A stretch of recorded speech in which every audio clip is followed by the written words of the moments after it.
আমরা কেন আল্লাহকে দেখতে পাই না? মানুষের পক্ষে কি আল্লাহকে দেখা সম্ভব?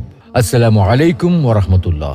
প্রিয় দর্শক, আজকে আমরা আল্লাহকে কেন দেখা যায় না এবং মানুষের পক্ষে আল্লাহকে দেখা সম্ভব কি না এ বিষয়ে আল কোরআন, বিশুদ্ধ হাদিস এবং বিজ্ঞানের আলোকে বিস্তারিত আলোচনা করার চেষ্টা করব ইনশাআল্লাহ।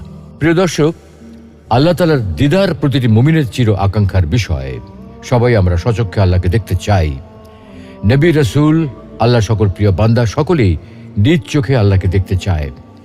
যে আল্লাহর জন্য এত সিজদা, এত আনুগত্য, এত ভালোবাসা, সেই আল্লাহকে না দেখতে চায় কে? তাই মুসা আলাইহিস সালাম নিজ চোখে আল্লাহকে একটি বার দেখার আকুতি জানিয়েছিলেন। কিন্তু মুসা আলাইহিস সালামের মতো জলিলুল কদর রাসূলের পক্ষে আল্লাহকে দেখা সম্ভব হয়নি। আমাদের প্রিয় নবী মুহাম্মদ সাল্লাল্লাহু আলাইহি ওয়াসাল্লামের অন্তরেও আল্লাহকে দেখার ভীষণ আকুতি ছিল, কিন্তু সৈয়দুল আম্বিয়ার পক্ষেও আল্লাহকে দেখা সম্ভব হয়নি।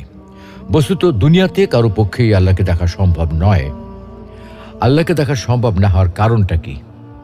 প্রিয় দর্শক, এই পৃথিবী এবং মহাবিশ্বে বাস্তবে যা কিছু আছে, যে সকল পদার্থ এবং শক্তি আছে, যেগুলোর অস্তিত্ব বাস্তবে বিদ্যমান আছে, আমরা কিন্তু সেগুলোর সব কিছু চোখে দেখি না।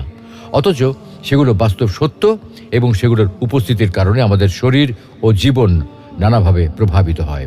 কিন্তু তারপরেও আমরা সেগুলো দেখতে পাই না, কারণ রিয়েলিটি বা বাস্তব জগৎ শুধুমাত্র আমাদের পঞ্চ ইন্দ্রিয়ের মধ্যে সীমাবদ্ধ নয়। বাস্তবে এমন অনেক কিছু আছে যেগুলোর অস্তিত্ব আমরা আমাদের পঞ্চ ইন্দ্রিয়ের মাধ্যমে বুঝতে পারি না।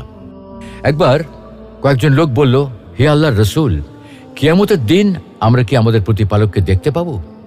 উত্তরে তিনি বললেন, সূর্যের নিচে যখন কোনো মেঘ থাকে না, তখন তা দেখতে কি তোমাদের কোনো অসুবিধা হয়? তারা বলল, না হে আল্লাহ রাসূল। তিনি বললেন, পূর্ণিমার চাঁদ যদি মেঘের আড়ালে না থাকে, তবে তা দেখতে কি তোমাদের কোনো অসুবিধা হয়? তারা বলল, না হে আল্লাহ রাসূল। তিনি বললেন, তোমরা অবশ্যই কিয়ামতের দিন আল্লাহকে ওইরূপ দেখতে পাবে। অতএব উপরোক্ত আয়াত ও হাদিস থেকে বোঝা যায়, আখিরাতে মুমিনরা সরাসরি আল্লাহকে দেখতে পাবে। পক্ষান্তরে কাফেররা এই নিয়ামত থেকে বঞ্চিত হবে। কাফেররা আখিরাতেও আল্লাহকে দেখতে পাবে না। আর এ ব্যাপারে পবিত্র কোরআনে আল্লাহ ইরশাদ করেছেন, কখনো নয়, নিশ্চয়ই সেদিন তারা তাদের রব থেকে পর্দার আড়ালে থাকবে। অর্থাৎ কাফেররা দুনিয়ায় যেমন আল্লাহকে দেখতে পাবে না, তেমনি আখিরাতেও তারা আল্লাহকে দেখতে পাবে না। সুপ্রিয় দর্শক, নিয়মিত গবেষণামূলক ইসলামিক ভিডিও পেতে আমাদের পেজে লাইক দিয়ে আমাদের সাথেই থাকুন।